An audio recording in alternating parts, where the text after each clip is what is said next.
Okay. All right. Good morning. Good morning, everybody. Welcome to the Saturday Morning Mastermind. I'm your host today, Samantha Studebaker Carl, and I'm here with my good friends, and we are about to start a new book. We are going to be discussing the book Sacred Contracts by Caroline Myss, as you can see here on our screen. We've got the Kindle pulled up, and but before we get going with that, I want to give my friends an opportunity to introduce themselves, and then Catherine is going to read for us. So everybody jump out.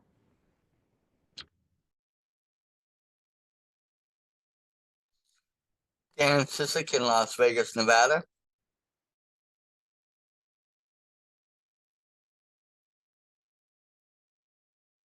Hey, Jason in Tampa. Good morning, everyone. This is Jane in Eldersburg, Maryland.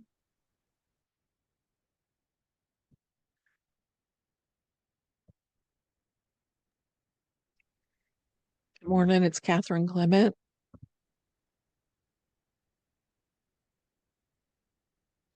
All right, we're starting Sacred Contracts, Awakening Your Divine Potential by Caroline Myss.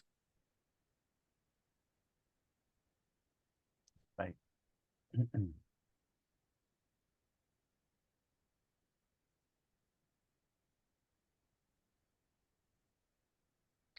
I'm not going to read the acknowledgments.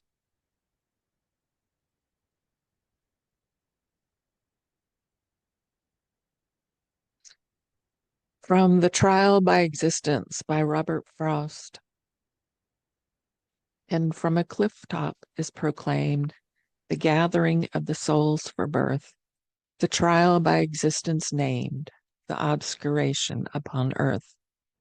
And the more loitering are turned to view once more the sacrifice of those who for some good discerned will gladly give up paradise. And none are taken but who will, having first heard the life read out that opens earthward good and ill beyond the shadow of a doubt. Nor is there wanting in the press some spirit to stand simply forth, heroic in its nakedness against the uttermost of earth. But always God speaks at the end. One thought in agony of strife the bravest would have by for friend the memory that he chose the life, but the pure fate to which you go admits no memory of choice, or the woe were not earthly woe to which you gave the assenting voice. And so the choice must be again, but the last choice is still the same. Oh, I wonder if I read that wrong since it's on 2 pages.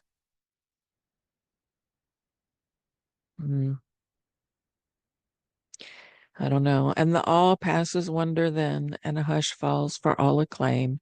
And God has taken a flower of gold and broken it, and used therefrom the mystic link to find and hold spirit to matter till death come. 'Tis the essence of life here, though we choose greatly still to lack the lasting memory at all clear that life has for us on the rack. Nothing but what we somehow chose. Thus are we wholly stripped of pride in the pain that has but one close, bearing it crushed and mystified. I don't know if that was completely out of order. Introduction. The oldest wisdom in the world tells us we can consciously unite with the divine while in this body, for this man is really born. If he misses his destiny, nature is not in a hurry. She will catch him up someday and compel him to fulfill her secret purpose. That was by the President of India in 1962 through 1967. We all want to know why we are here in life. Those people who know it are easy to spot. Their lives shine with meaning. Their perception of their life's purpose gives them the strength to live through the rough times as well as to enjoy the good. Many people, however, are confused or completely in the dark about their reason for living. Through my years as a medical intuitive, someone who can read a person's internal physiological condition intuitively rather than by physical examination and diagnosis, I have frequently been asked, why am I sick and how can I heal? Even more often and more insistently, I'm asked, why am I here? What is my real purpose? What should I be doing with my life? This lack of self-understanding and direction is a health problem itself, in a sense, for it can lead to all sorts of emotional stress, including depression, anxiety, and fatigue. And when these stresses or negative emotions become entrenched, they can contribute in the development of an illness. It's not only your mind that wants to know your mission. This knowledge is vitally important to your body and spirit as well. A confused or directionless life has other consequences. Lack of knowledge of your mission can become a destructive force in your relationships. As a late theologian, mystic, and Harvard professor, Harvard Thurman often said, there are two questions that we have to ask ourselves. The first is, where am I going? And the second is, who will go with me? If you ever get these questions in the wrong order, you are in trouble. Without self-understanding, without aim, we can hurt others around us as well as ourselves. We don't have a clear sense of how to see the bigger picture when things go wrong. We are not able to respond appropriately to events or people. A man named Philip once told me that he would probably still be happily married if he had only had a better sense of what he should be doing and where he belonged. He had been frustrated for years, and his chronic discontent took such a toll on his wife that she finally left him. Even after his divorce, however, Philip was unable to make the kinds of changes in his life and career that he needed to make. The problem with change, Philip told me, is that one change is never enough. Once the process starts, you can't stop it. He's right, of course, and yet, as the renowned Jungian psychologist James Hillman once said, you have to give up the life you have to get to the life. Amen. You have to give up the life you have to get to the life that's waiting for you. If Philip could have seen where he was going, he would have been able to act appropriately. He would not have been so self-involved, and he and his wife would both have been better off. But he could not find a way to get himself on track. After helping people find and use their inner compass for more than 17 years, I have come to believe that this absence of spiritual and emotional orientation has become epidemic. Besides being a personal problem for many people, it is also a global concern from a cosmically practical point of view. What good is it to the universe to have a planet filled with souls who have no idea whatsoever why they are here or what they are supposed to be doing? When people asked how they could fix or heal their lives, how they could find the right direction to which to head, I often would direct them to pray for guidance. But as valuable as prayer is, I wondered if there was not some other definite way or process by which they could bring clarity to their lives and find their purpose. No one can see everything in advance, of course, but if we had a way of looking at the symbolic meaning of our experiences, we would be more prepared to face and accommodate the inevitable changes. Rather than fight change and build up emotional scar tissue, we would be able to choose to see events in a different light, accept the changes, and get on with our lives. Given the personal and global significance of knowing our mission, why has it been so difficult to find out what it is? How can we best search and inquire? Why do some people find their mission easily, while others struggle for a clue? How can we get better at figuring it out?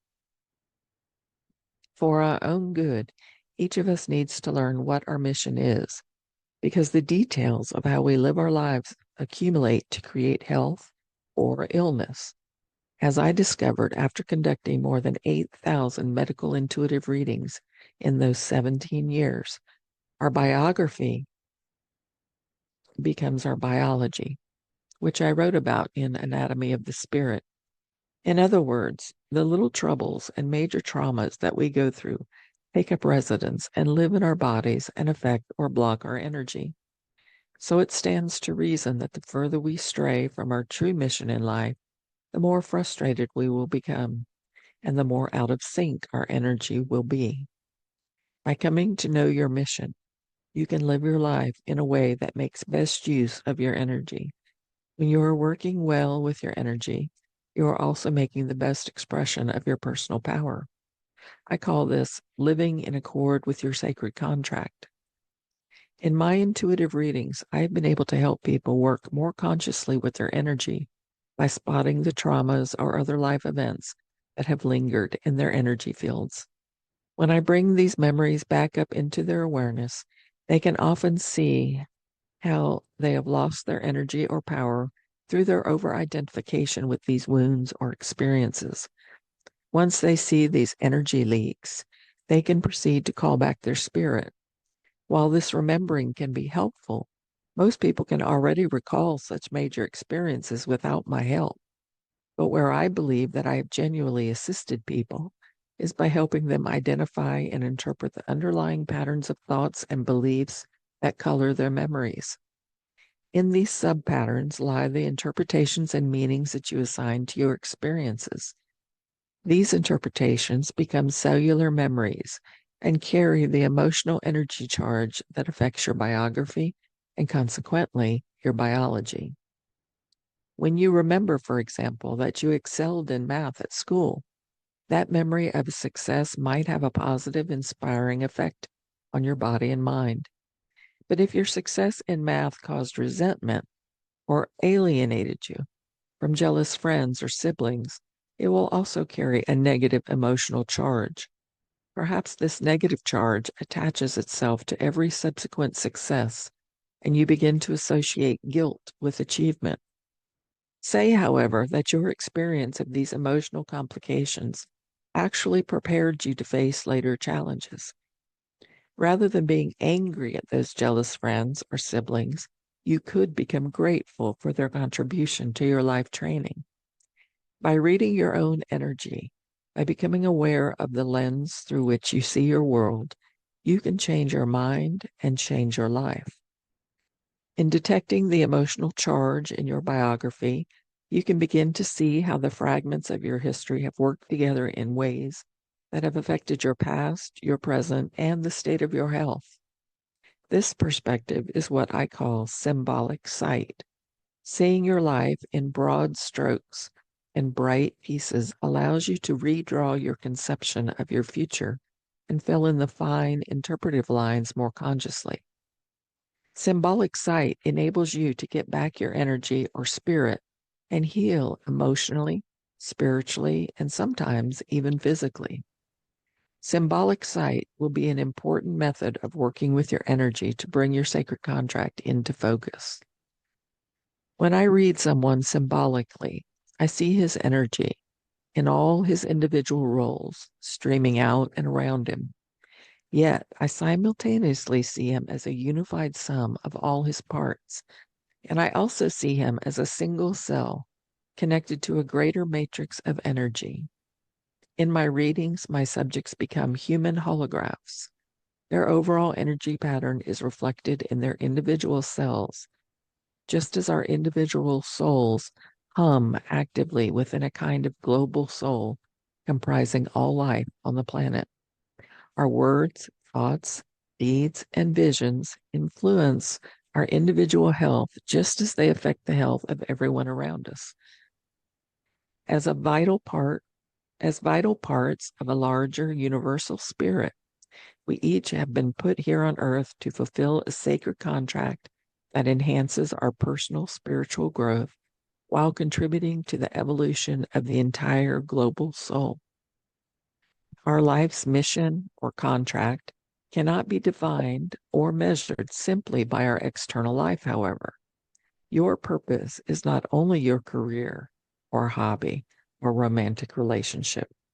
A contract is your overall relationship to your personal power and your spiritual power. It is how you work with your energy and whom you give it to. It is also how much you are willing to surrender to divine guidance. Although a contract is not the physical details of your life, you can use those details to figure out what your contract is. Your life is composed of many facets that shimmer and reflect both your physical and your internal energy. In attempting to grasp the whole of this reflection, you can discern and define your mission. Just as each fragment of a hologram contains the entire image, your mission is reflected, although maybe from a slightly different angle, within each of these many individual energy rays. Still, it takes practice to learn to see the larger picture in these fragments, to learn to add them together to get the sum of your mission. Discovering your contract is bound to give you surprises. You're going to have rugs pulled out from under you and realizations that rock you. But in the process, you will learn how to see symbolically, how to manage your personal power, and how to fulfill your sacred contract. In my previous books, Anatomy of the Spirit and Why People Don't Heal and How They Can, I explained some of the ways that energy works, how it organizes itself around our 7 emotional centers or chakras, and how you can learn to read your energy and hone your intuition to see where your spiritual and physical disruptions or diseases originate. I taught how and why energy could become blocked or distorted, and how this blockage, which is often connected to unfinished business in the past, could be cleared so that you could heal.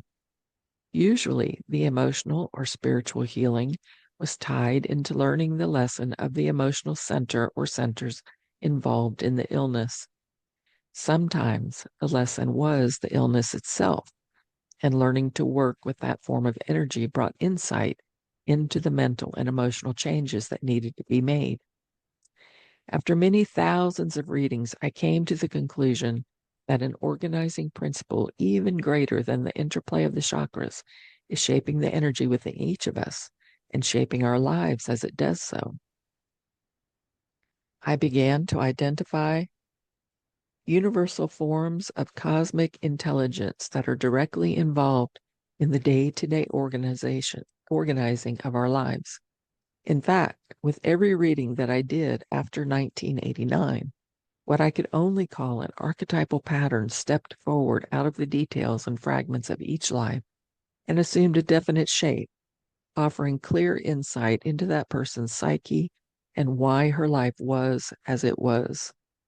These patterns, often ancient in origin, populate our minds and lives in a way that reflect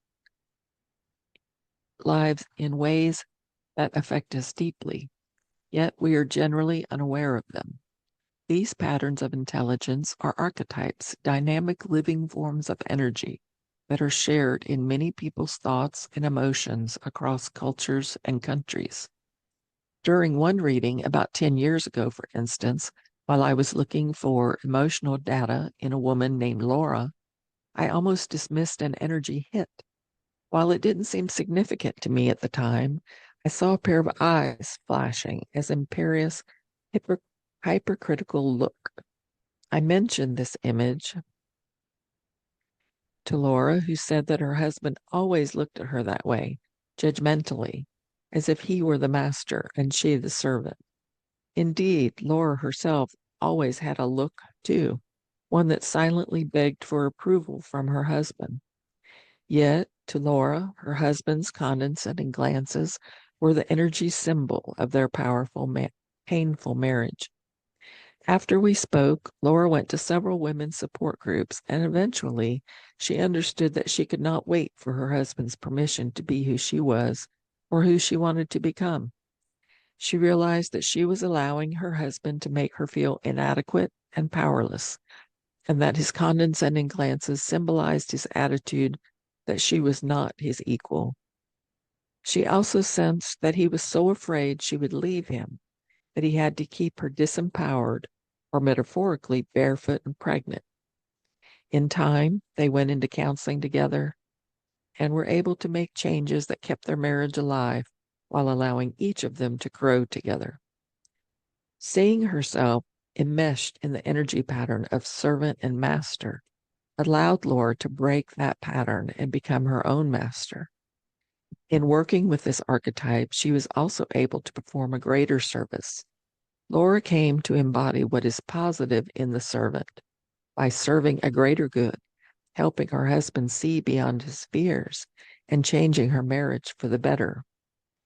Learning to read the archetypal patterns that influence your energy is the natural complement to working with the energy of the chakras. Just as the energies of your chakras work together to provide a map of physical and energy information, the collective body of your archetypes produces a view of the governing forces of your psyche and soul. This interrelationship of forces explains why I was able to move so naturally from reading the energy of chakras to reading the energy of archetypes. The energy body that surrounds you, which is created by the chakras, contains all the data of your biology and your biography. So it makes sense that this energy would manifest in patterns of archetypes that affect your life. So to work with these big energies, these archetypal patterns, you have to step away from your life, step up and back from the detailed brushstrokes that make up your energy self-portrait to see the whole picture. Working with your archetypes involves seeing your life in symbols at the center of a panoramic vista. From this vantage point, you are able to take into account all parts of your life. You don't just focus on the major events or significant wounds. In the 1990s, I began teaching seminars on these archetypal energies. As my students learned to identify their archetypal patterns, then link the characteristics of each archetype to crucial behaviors and relationships, they often got instant clues to their life missions. The energy of the archetype and its manifestation in our psyches and lives is so pervasive and intimate that no part of our lives exists separately from at least one archetypal pattern. Usually, no fewer than 12 are our constant companions. Each has a story to tell you. Each brings with it the power of the world myths and legends in which it has figured over time and the energy of the patterns of belief and behavior out of which it was created. Archetypes are the architects of our lives. They are the energy companions through whom we can learn to understand ourselves as Laura did. These psychological, emotional patterns, how we live and whom we love, can lead us to a profound understanding of our purpose. Their energy can connect us to higher sacred contract, to our greater mission on the planet. As I saw in my reading of Laura, there are no insignificant relationships. Every experience that we have contains purpose and meaning. Each event, each person in our lives embodies an energetic fragment of our own psyche and soul. Our individual spiritual task is to recognize and integrate all of them into our awareness so that the greater pattern of our mission can shine forth in its full dimensions. This Catherine, realization, yes, we've covered a lot so far. Do you want to see how much further the chapter is? Kind of see if we have a lot more pages or if this is a good stopping point. it's not much farther. Okay. Okay. May as well finish it then.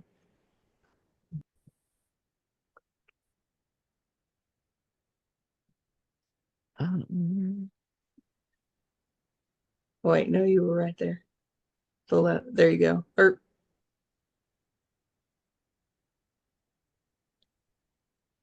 Sorry, I didn't mean to mess you up. All right. Go one more page. The realization, the second paragraph on the left. This realization eventually becomes the genesis of this book.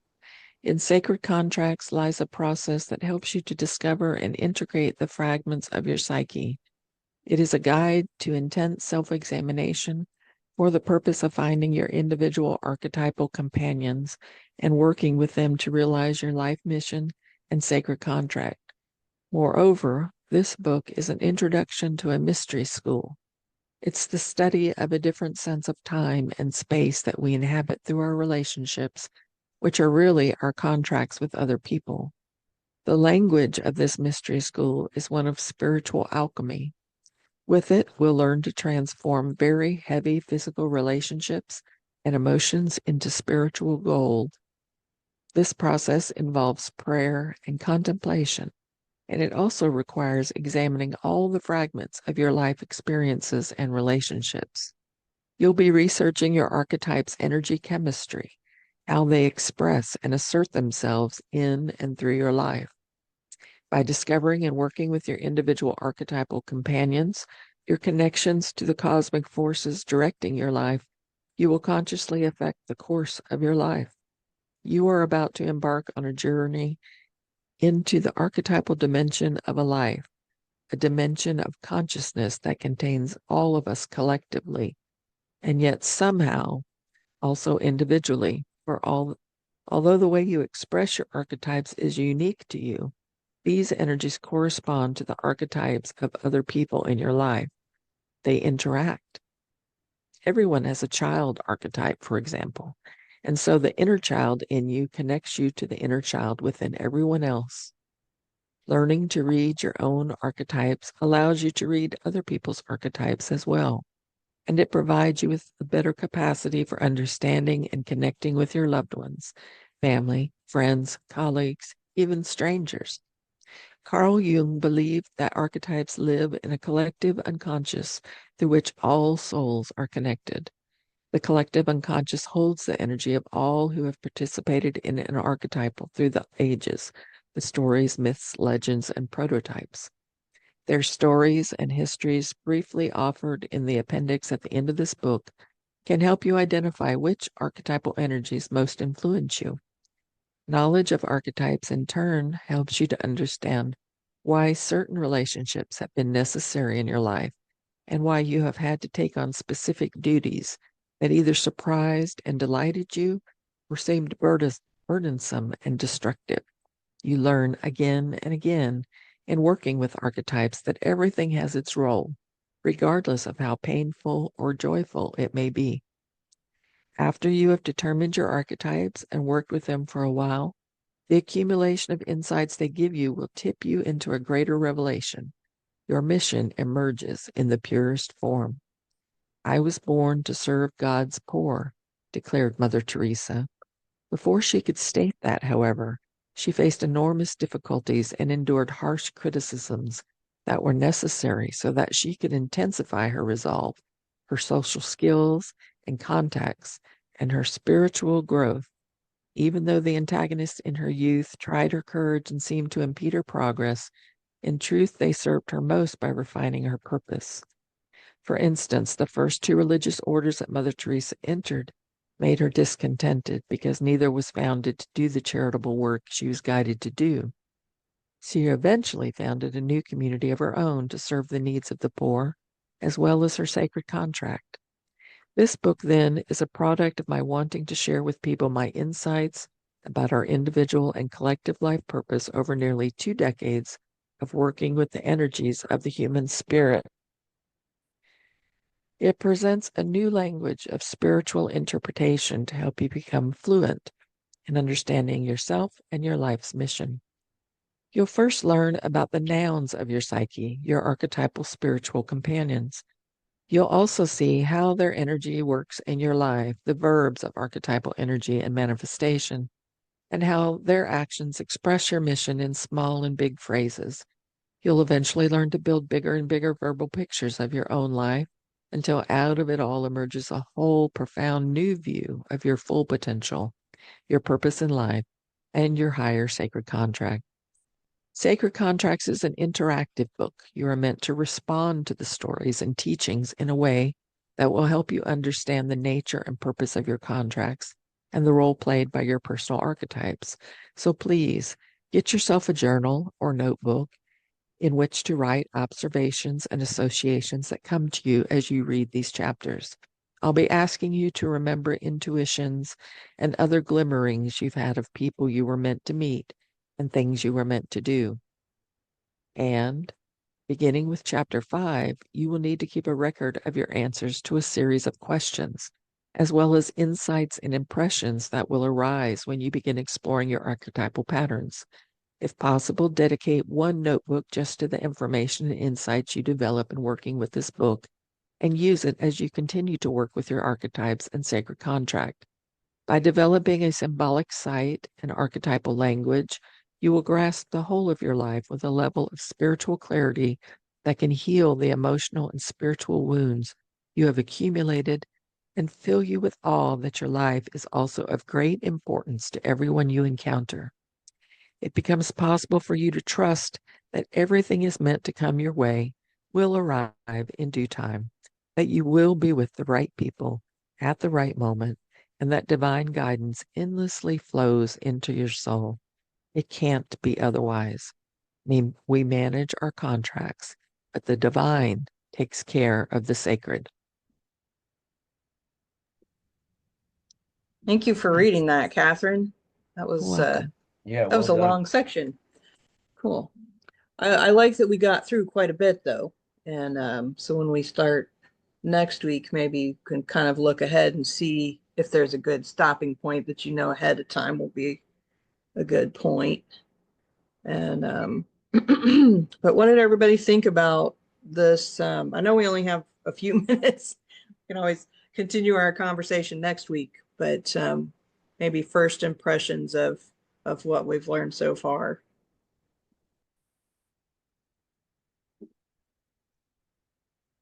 I like that it defined archetypes right off the bat. Because reading the summary last week, it was confusing to me as to what the author was getting at.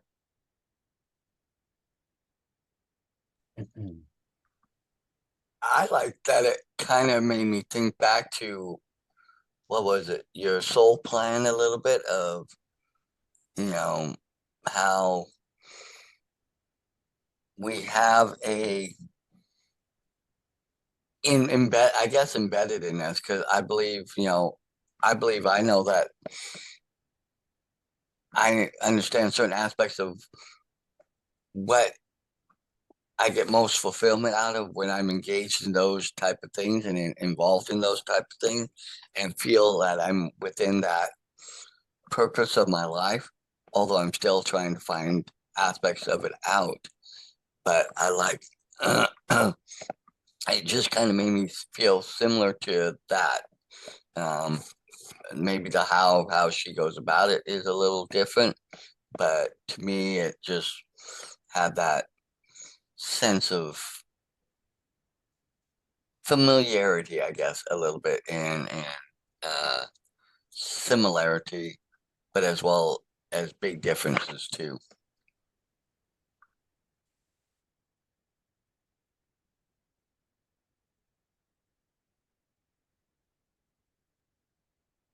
Yeah, I'm I'm interested to see how she helps to find like, help people to find their life purpose and how that kind of or how maybe recognizing. I like this idea of recognizing uh where we are in our lives because of these archetypes that she suggests and our just our underlying maybe inner self that we haven't maybe seen yet, or not necessarily seen, but maybe fully recognized of those aspects of ourselves that maybe we have that are guiding us and we don't realize they're guiding us, or just helping us recognize maybe when our spiritual self is trying to guide us in some way. So I don't know. It'll be interesting just to see, because I know there are a lot of people that have no idea, what their life purpose is. And I'm probably one of them. I mean, really, I feel like half the time I don't know what I'm doing. I mean, I'm just doing what needs to get done in any given day, and I wouldn't necessarily call it a life's purpose per se. But I know that I have underlying things that drive my method of operation and drive my relationships and how I react to situations in my life. So I'll be curious as if we can dig into and find I don't know, more direction or something. I don't know. It'd be fascinating. And I'm intrigued also.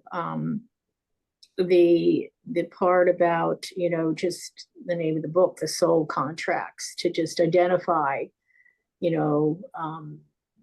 really stop and think about the people you have in your life, and that you really do have soul contracts with them, and what the relationship with them has perhaps taught you and taught them, and how you I think when you recognize too that someone's there really to kind of be a catalyst to help you gain a better understanding, or become, a better version of yourself, is, I think, fascinating to look at, and maybe to reveal that part of yourself that you can almost say thank you for that. Even the bad stuff, especially, I guess, sometimes the bad stuff, that that you encounter with another person, and they kind of push you to dig deeper, like, why is their behavior annoying me, and how do I get around that, and how do I handle it? Oftentimes with me, that's something like pulling away a little bit and creating boundaries, and and which is a positive thing, really. But yet still wanting them in your life, if you can have them in your life. So no, I think there's a lot of opportunity here for us to learn and discuss various issues that we've had in our life, and definitely archetypes, how they've played into our life, and what some of them are. She gets really in depth into some of the archetypes, and it's pretty interesting. So some of it's coming back to me after. I mean, I know I've read this book before, but so I think it'll be a good journey for all of us. And anyway, Kenji, how are you feeling? Are you Whoa, whoa, whoa. Who's yeah, asking? whoa, that's from Jane. That's from Jane. Can you see me? I can see you. I look as goofy as I feel. No, I think you look good. I Goofier. do. I think you look good. I've And had a couple of really good days. I did some somatic releases. For the last 10 days, I've been really working on the inner to try to prepare myself, mentally and internally for the upcoming surgery, and to give it the best chance it could possibly have to root. okay, yeah, we're all praying and rooting for you here. So you know that. So Yes, because it's looking like next Saturday I'll be doing this probably from a hotel room in New York. okay. And there may be, the stench of crack. I'm not gonna say there won't be. We're awful close to downtown New York. Just teasing. I'm just trying to Oh, be the fun. stench of crack. Oh, okay. Yeah, the stench of crack, like crack cocaine. Yeah, okay. But I don't know I've what. had, I had a little Totally couple not of familiar with that stench. Yeah, I've I'm not either, but I can believe. I I, mean, I'm glad that Zoom doesn't allow for that. yeah. Just I mean, smell. I'm very familiar, not only in New York, but even around here in Baltimore and elsewhere, the smell of pot, of weed everywhere. So right. yeah, that's ubiquitous now. But I had a very low pain day yesterday. Another one today. I mean, nice. Yes, I did some somatic releases where, we're using quantum technology to help not forget, but to fast forward to today with a new understanding. When you observe as a scientist, when the scientist observes the quantum process, it doesn't do anything until you start looking. Oh, So- and that reminds me of when earlier in that chapter, she was talking about how our our purpose or our lack of purpose or can affect our health, right? Right. And the underlying things are the things that are making us sick in different ways. So I'm Right. fascinated to learn more about what she's talking about there, and maybe hear. I'm hoping that she's going to be sharing some stories of people that have gone through and then figured out things about themselves and then been able to heal because of that. That'll be really interesting. No, but don't be giving me hope. I'm happy. Thank you.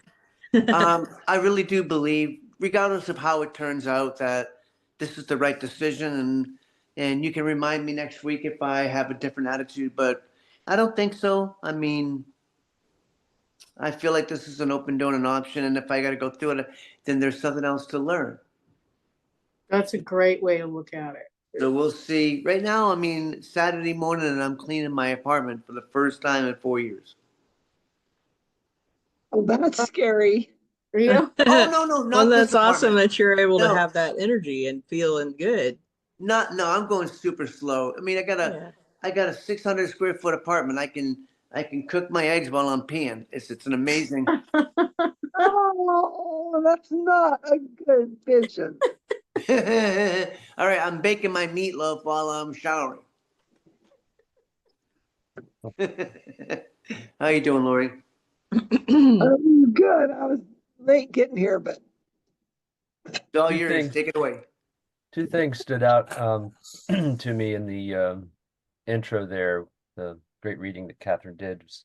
Um, and it seems to be the threads in a lot of the books that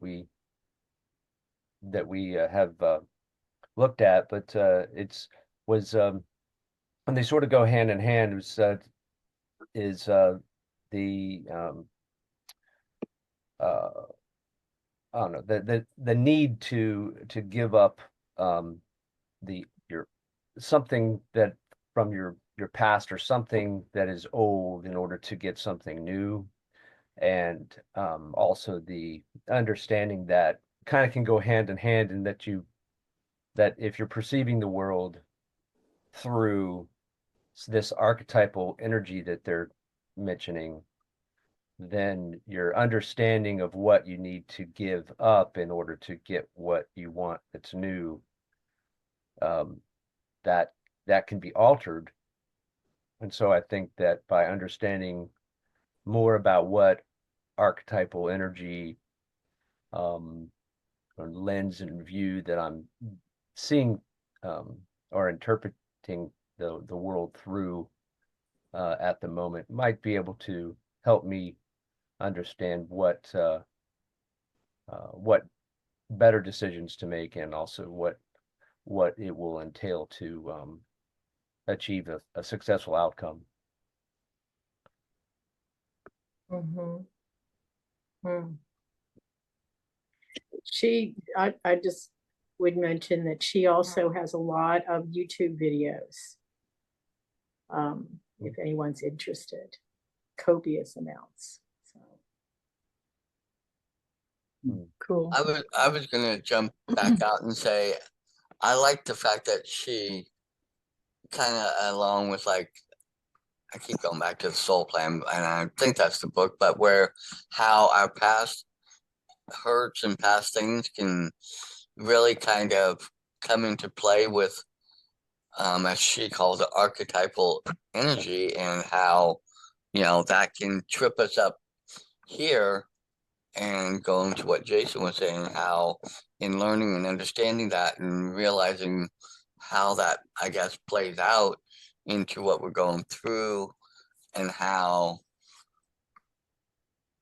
releasing it or forgiving it or understanding it or accepting it, however I think it needs to be looked at, depending on what it is, can be a big factor in how we move forward and move or get to that energy or that place or finding that purpose or whatever.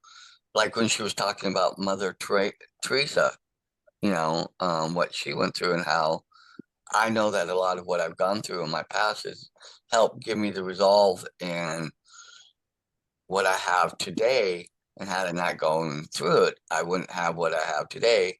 But at the same point, some of it, I still have little residues of it.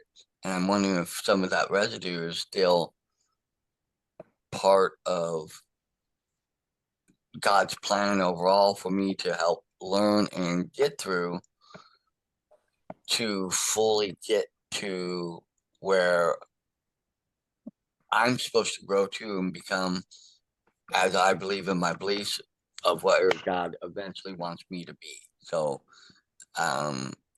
that kind of is intriguing and making me want to hear more of what she has to say. Mhm. I think a lot of times, if we can look at how we've handled a situation in the past that we've come upon, and look at how, well, maybe if I'd handled that differently, things, I would feel better now, or and I think that that's all part of learning and how to react maybe a little bit differently than maybe we have in the past, and or assessing, like, okay, I'm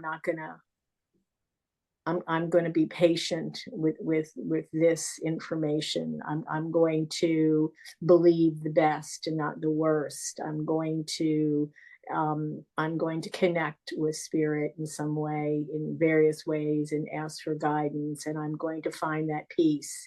And I'm going to, you can lay out a whole strategy, rather than um, react the way you did in the past.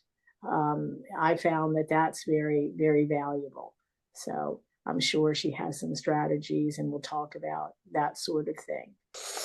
Well, I have to admit, I think some of the things I've gone through over the last like 6, 8 months kind of are all, not exact repeats of, I think, but similar enough that it's making me go back and really think to something that happened about 15 years ago, where I went through some similar trials with car issues.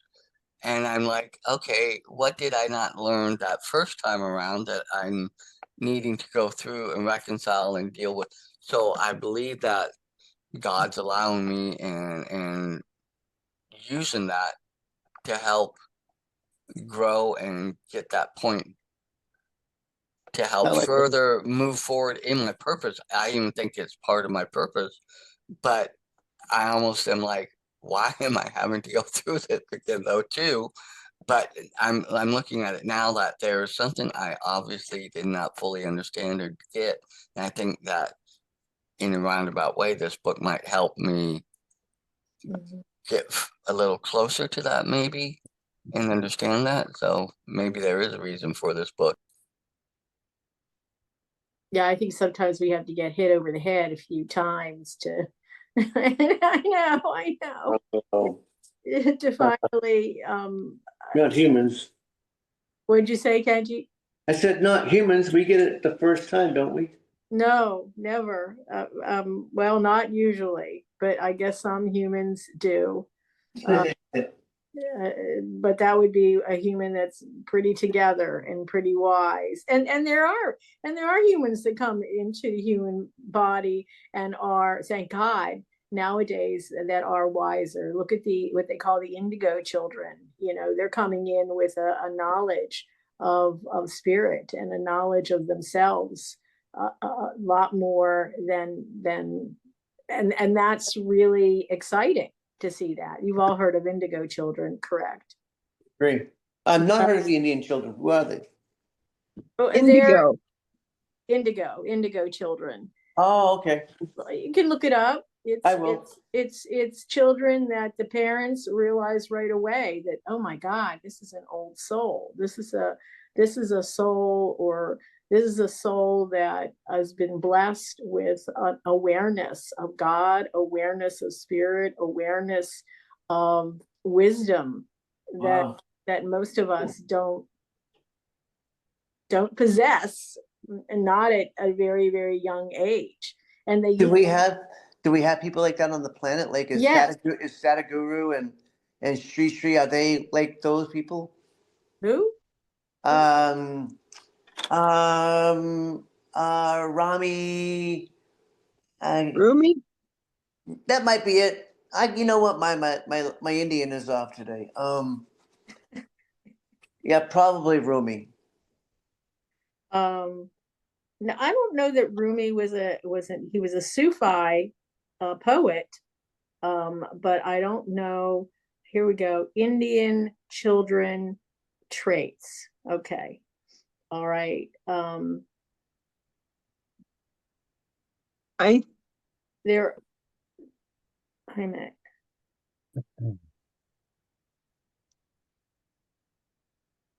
Are you sensitive to people and places? Are you independent with a yearning for freedom? Do you feel like you have a life mission? Then you could be an indigo child, my friend. These unique qualities sometimes make you feel alienated. They truly are a gift. Imagine coming to totally accept who you are and really understanding yourself. What is an indigo child? Let's see. Indigo child was termed by a parapsychologist and psychic, Nancy Ann Trapp, who developed the concept to describe the aura colors of these unique children. However, indigo children are not so small anymore. They were born in the 70s and 80s and were the first wave of what they call star seeds. Anyway, just really having a unique knowledge of spirit, of God. And you can read more about it if you're interested. So to me, that's to me what's helping us all raise the vibration and the consciousness in the planet. The indigo children and the possibilities that they show us of what we can be. So I believe that all kids that are born with that inclination, that intuition, that spirit, whatever that, and somehow life just squanders that, squashes it, and not for these children.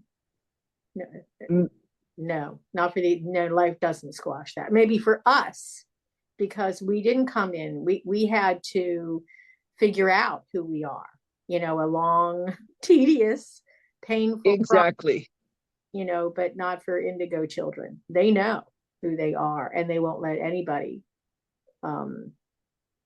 crush them or yeah. So it's fascinating, really. I mean, I've watched a movie about it. I've read some things about it, and I feel that it's very encouraging.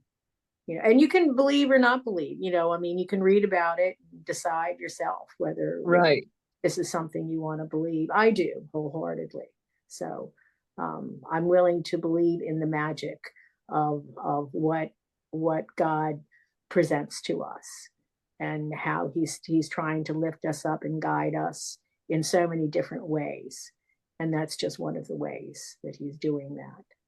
Yeah.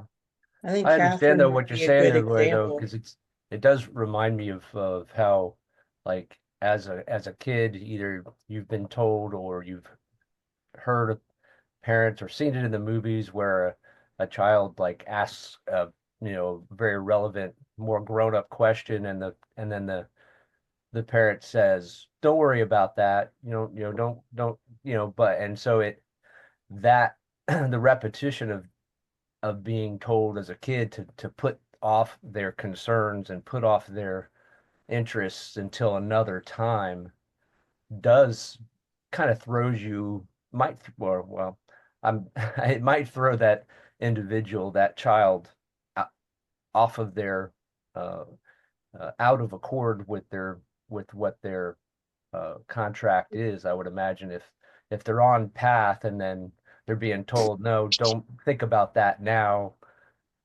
wait till you grow up and then you can think about it or something. It just seems to me Right. I think it's that's a what happens subtle to thing. most of us. I think we all come in to life with some awareness of who we really are, that we're really spiritual beings in a human body, but we get shut down, like our questions aren't answered. We're ignored if we ask those questions. We're discouraged from thinking about things like that. We're fed, the normal religious stuff. And I'm not saying that's a bad thing, but it's also not answering the questions fully. And the child isn't really acknowledged as being, it's almost like they're looked at as being fanciful or imaginative, but rather than that they're speaking from their heart and their truth.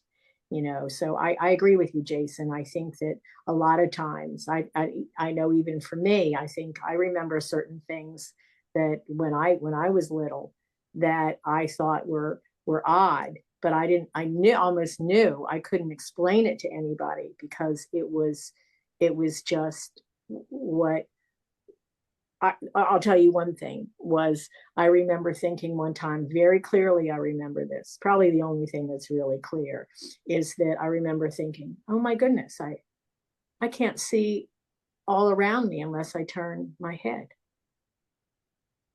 And that's a very clear memory. So in other words, I'm remembering spirit, that I could see everything all at once, so that, I'm just saying I'm open to those possibilities, and you can be or not be, and that's entirely folks' choice. But yeah. I think you can definitely tell the difference in kids that are struggling with the human existence versus the kids that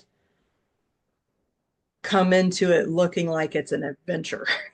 I mean, I can see it really clearly in two of my grandchildren. Is, my grandson, he's been struggling since the beginning.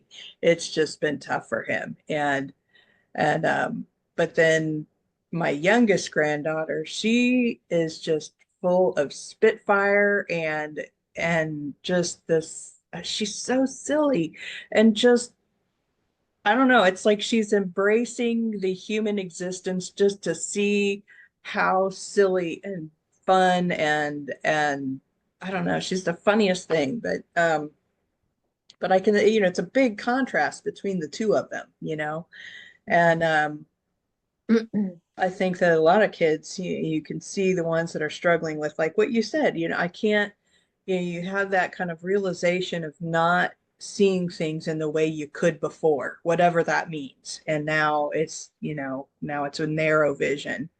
And, but yeah, I think that my grandson, I kind of wonder if he's regretting coming here, but, Yeah, no, I mean, look at kids with we still, my battery's really low, so I can't stay on much longer. I should have brought my charger down, my extension cord, but I didn't.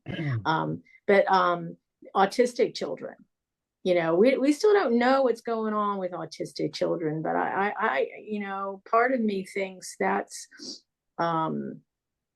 they're special, and I don't know how they're special, but they are. In many ways, they bring the gift of, you have to try to understand me, and if you do, I will teach you things. I will be an amazing asset to this world. It's just that we have to recognize that they're valued, and they are, but they aren't nowadays. It's so you hear more and more children being born autistic, and you think, why is that happening? And I'm just so curious, and we don't want to get into that conversation right now. We don't. Why and how. Right. I think they were looking for a much more difficult challenge than what the human existence already was. So that's my thought on it, I think. But I don't know. Well, guys, we are well past the hour, so we need to wrap up for today. If we have a final thought you want to share or anybody? No, I'm good. Okay.